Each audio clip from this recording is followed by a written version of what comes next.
Welcome to Oslo. Whether you're new to Norway or you've been here for a while, you might be wondering, what are my opportunities for studying here? And that's what we're going to talk about today. Oslo has plenty of opportunities for newcomers. Whether you're looking to change career, advance your qualifications, or simply explore a new topic while you're here. There's something for everyone. Today we're going to feature some insights from some others who can share more about different processes and opportunities, as well as life as a student in Oslo.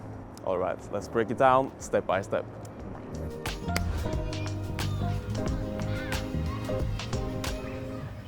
So, why should you consider studying in Norway?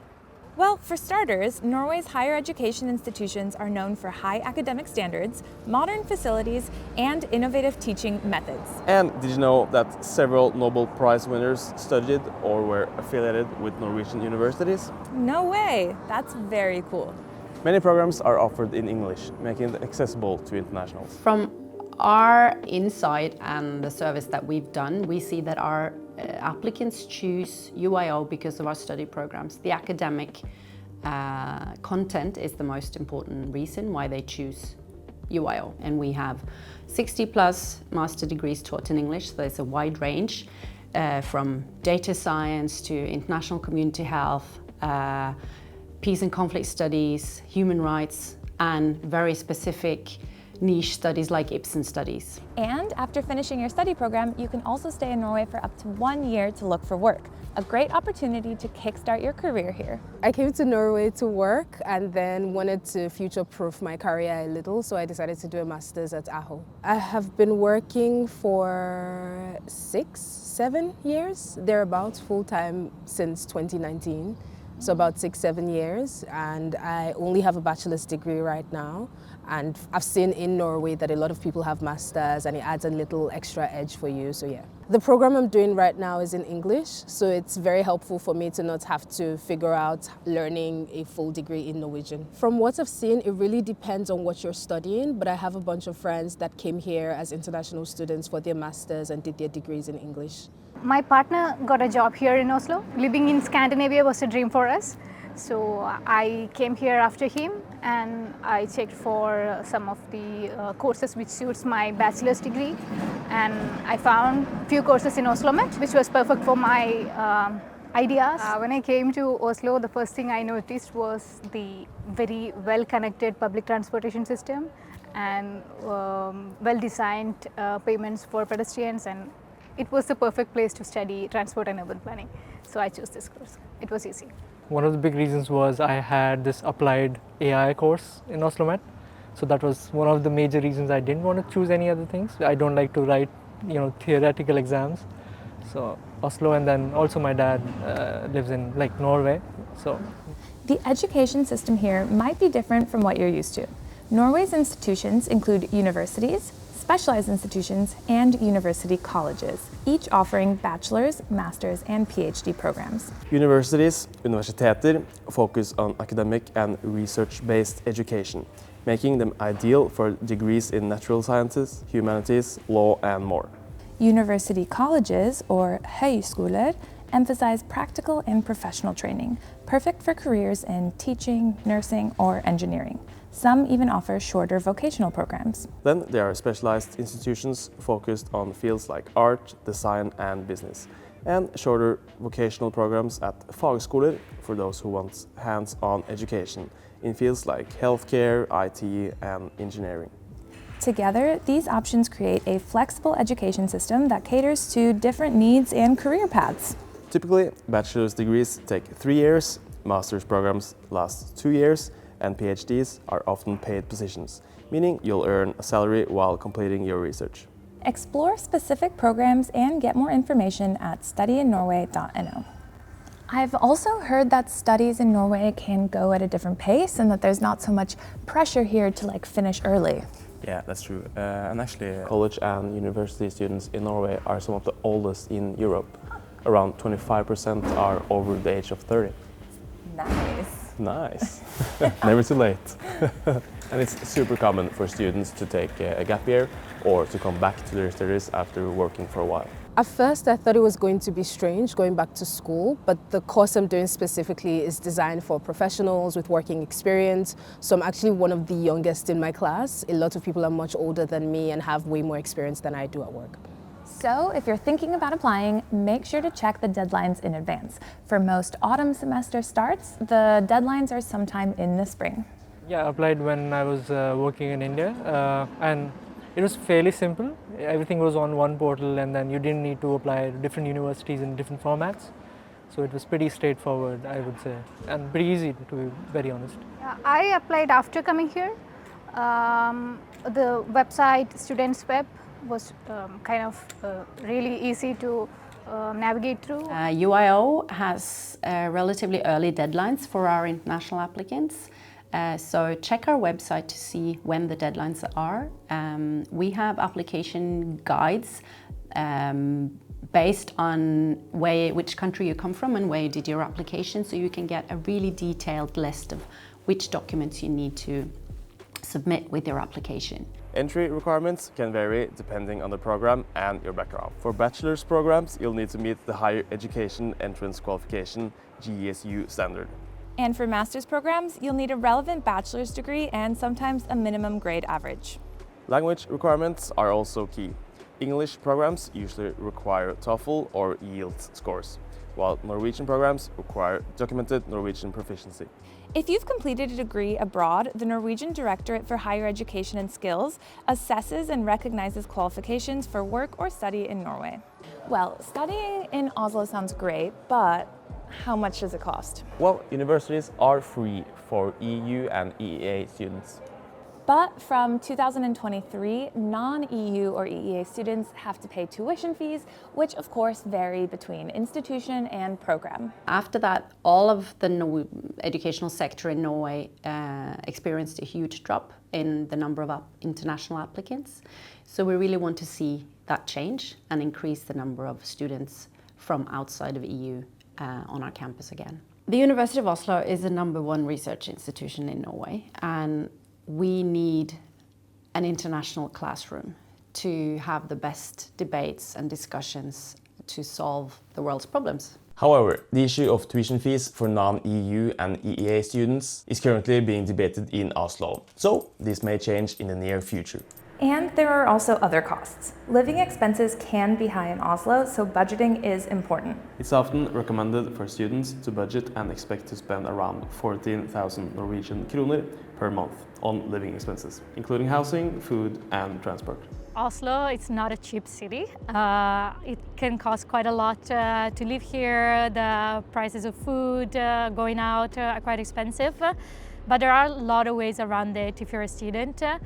First of all, international students get priority to receive student housing through SEAL. So if you apply in time and you're eligible, you can save a lot of money if you rent in student accommodations instead of private housing. So that's, I think, at least personally, that's the biggest chunk of my expenses in Oslo. And then I think it's all about smart budgeting. There's a lot of supermarkets that are cheaper than others, so it's good to explore also like the farmers markets or different areas of the city where certain products can be cheaper. As well, a lot of bars or cultural places have student discounts. The transportation also has a student discount, which is very useful to know.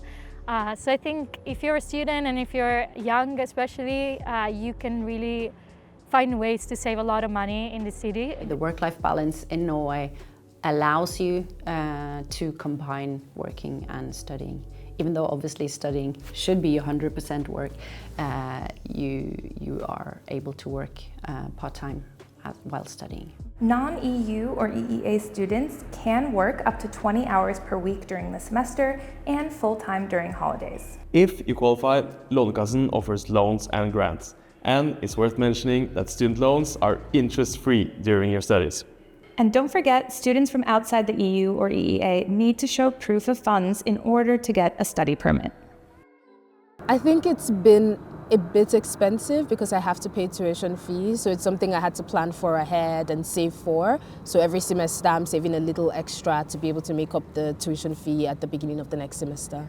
I think the processing times in Oslo are not something to be fond of. From my past experiences, it's taken more than 6 months sometimes to just renew my visa. I mean, it's just because of different factors, but yeah, it's a little slow, but it's transparent at least. So. I think he's studying with a huge tuition fee. Yeah, you are paying a huge tuition fee since he's like we both are coming out of European Union, but he from 2023 for international there is fee for international students, so he's paying that, but I'm not because I already have a resident permit here. So for me, the visa process was completely fine. I felt very supported by the university when I had to apply, when I had to find an apartment, all the bureaucracy stuff.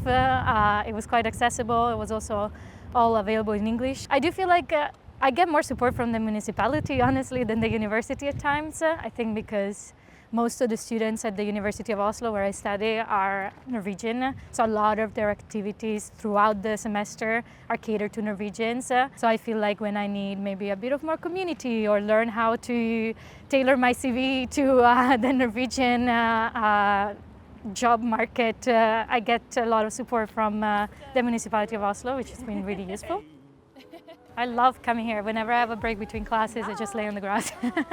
There were also a lot of things that surprised me about the university system here, like how I am on a first name basis with all my professors and how approachable they are about the research, for instance, or about questions you might have about the curriculum they teach. And it's been very nice to be able to confront ideas with my professors and learn also beyond the lecture times and get to know their expertise a bit more. They're encouraged to say their own meanings and discuss in the classroom, not just being taught this is the answer, this is what you need to answer in your exam, but you can actually discuss things and be allowed to have different opinions.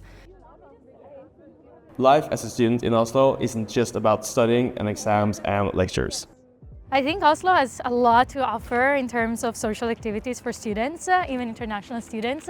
I think it's really good to mention CEO, the organizations for the students in Oslo, because they have so many different activities that are really catered to all students. Some of them are even just precisely for international students, so they really have us in mind, I think.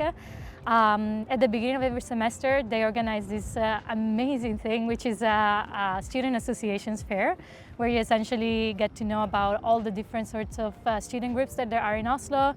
They are independent of universities, so you get to know also people from other universities. And you have your sports organizations or humanitarian organizations, volunteering, more career-oriented organizations. And it is such a great opportunity to meet new people, to explore the city together, to also get to know Norwegians, because we do want to get to know the Norwegians as well, not just mingle with internationals. But also, in general, as a city, it's very student-friendly when it comes to socializing. Just attend all the events that there are along campus. There might be pub crawls, scavenger hunts, island hopping. I know that there are trips to the Munch Museum set up for new international students. So there are lots of things to do. No one will come knocking on your door, so you'll need to kind of put yourself out there and be over social. Norwegians tend to be kind of shy and introvert and maybe not that keen to talk and make new friends. It's very easy to just fall in the internationals bubble and not get to the Norwegians. I just wish sometimes Norwegians were a little more inclusive and like trying to understand if you're just learning the language, they can still include you in Norwegian speaking settings. Maybe they just have to speak a tiny little bit slower. It's not so easy to be friends with Norwegians. As an immigrant and without knowing Norwegian language, it was kind of difficult to make friends here. But I used to go to pro cafes and some events in some student clubs and all, but all of them were immigrants. So most of the friends I get here are immigrant friends. I think for me it's half-half, because I mean most people in my class are like Norwegians. However, we are really keen on making new friends. It just takes a while. We need to kind of warm up. I've spoken with several of our international students saying that they made friends for life. It just took a little while to kind of get to know the typical Norwegian. We don't typically talk to strangers on the bus. We sit on ourselves in our own little bubble. But when you get to know us, we are friendly. We'll invite you home. We'll invite you to our traditions, and we like to show others what we have here. And also, most Norwegians are very curious on other students and getting to know them. So I think it's a very good place to study. I think one of the biggest things that surprised me when I moved here was just how close the nature is to the city. I imagined myself moving to a capital that was just gonna be full of bricks and buildings and traffic, but actually everything is just so close to nature all the time. You can walk 10 minutes from my faculty, you're literally by the fjord, and you can go to the islands, or you can take a metro for just 20 minutes and you're in the OsloMet, in the nature, in the forest. So that's been amazing for me, honestly. Everything is just around the corner, basically. And let's not forget Oslo's cultural scene. Concerts, museums, festivals, and endless outdoor adventures.